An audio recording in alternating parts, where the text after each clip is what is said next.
J'ai eu un garage pendant 6 ans que j'ai réussi à vendre un peu grâce à MSA. Bonjour, Gaël Beaufreton. Auparavant, j'étais commercial automobile pendant une vingtaine d'années pour les marques Renault et Peugeot un petit peu, et puis Mercedes-Benz. Voilà, un cursus commerce avec un petit peu d'atelier. C'est pour ça que 6 ans, j'ai décidé d'acheter un garage et travailler atelier et commerce. Plutôt clair. Après tout ce beau cursus, où est-ce que vous en êtes, monsieur Beaufreton? Donc là, j'ai vendu mon garage au mois de mai, qui était situé, si j'ai pas précisé, en Vendée.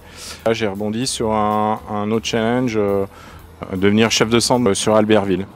Mais ça, là, c'est vraiment parce que mon collègue m'a dit, bah oui, le jeune qu'on connaît et son sponsor, c'est MSA, vas-y, appelle.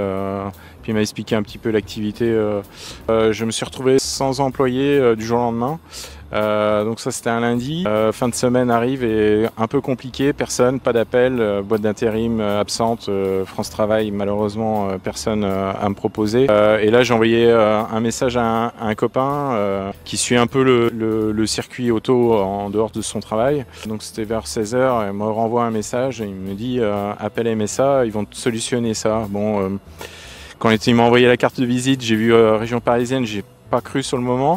J'ai quand même envoyé un message, j'ai quand même appelé et on m'a répondu très rapidement pour créer un dossier. J'ai un peu de doute la réactivité un vendredi soir, mais c'est un petit peu faux. À 18h, mon dossier était clos. On m'a bien précisé que les miracles, ça peut arriver. Bon, j'en fais partie, mais on peut aussi avoir un petit délai d'attente d'avoir des propositions. Mais moi, ça a été mon cas. Dès le lundi matin à 10h, j'avais un CV sur mon bureau et la personne a attaqué dès le lendemain matin.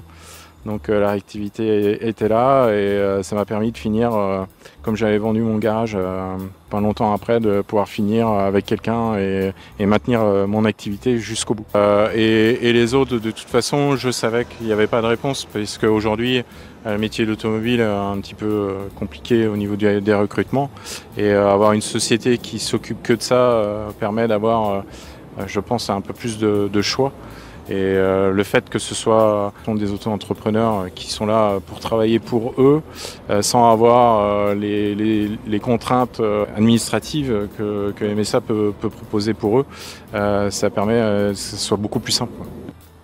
Donc l'histoire est assez merveilleuse et merci à Romain Beauclerc, notre pilote qu'on sponsorise, puisque c'est en partie grâce à lui.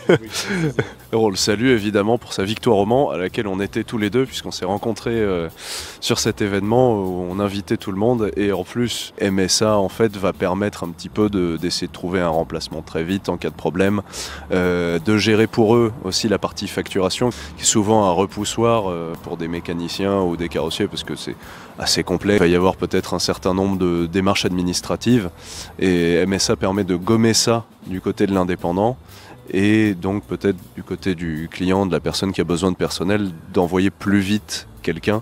Alors, est-ce que vous pouvez me dire brièvement de quel type de garage il s'agissait pour que les gens puissent s'identifier, parce que c'est toujours un peu intéressant de voir quelle typologie de structure peut faire appel à MSA, parce qu'en fait on se rend compte qu'il y a des petites structures et des très grosses structures, des centres de reconditionnement, des centres auto, des concessions, bref. Quel type d'établissement c'était? Donc j'étais gérant de garage GDLC Auto au Poiré-sur-Vire. On était sur une structure avec une personne à temps plein, forcément en mécanique, et puis un apprenti. Donc une structure qu'on pourrait qualifier de finalement relativement commune en France, puisque c'est un garage indépendant et qui en a des milliers en France et qui sont assez souvent touchés par ces problèmes justement de recrutement, et d'autant plus quand tu as un employé à temps plein.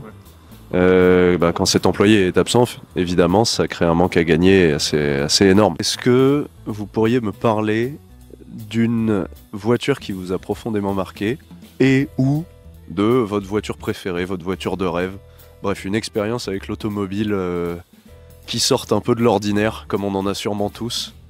Voiture préférée, ça a toujours été la Dodge Viper, dans le sens où la démesure et le véhicule plutôt réussi quand même, esthétiquement. Et après, voiture qui marque dans la carrière, je pense que c'est Clio V6. Voiture que j'ai vendue, roulée et qui était quand même un peu unique à l'époque. Et puis qui aujourd'hui a une très bonne valeur et encore une bonne cote chez les amateurs. Une voiture qui était accessible à l'époque par rapport à ce qu'on peut voir aujourd'hui. On arrive à peu près au terme de l'interview, on va quand même vous libérer parce que comme vous le voyez, il fait super beau. C'est le moment de ne pas aller boire un verre en terrasse. Merci beaucoup. Merci infiniment de vous être prêté à l'exercice.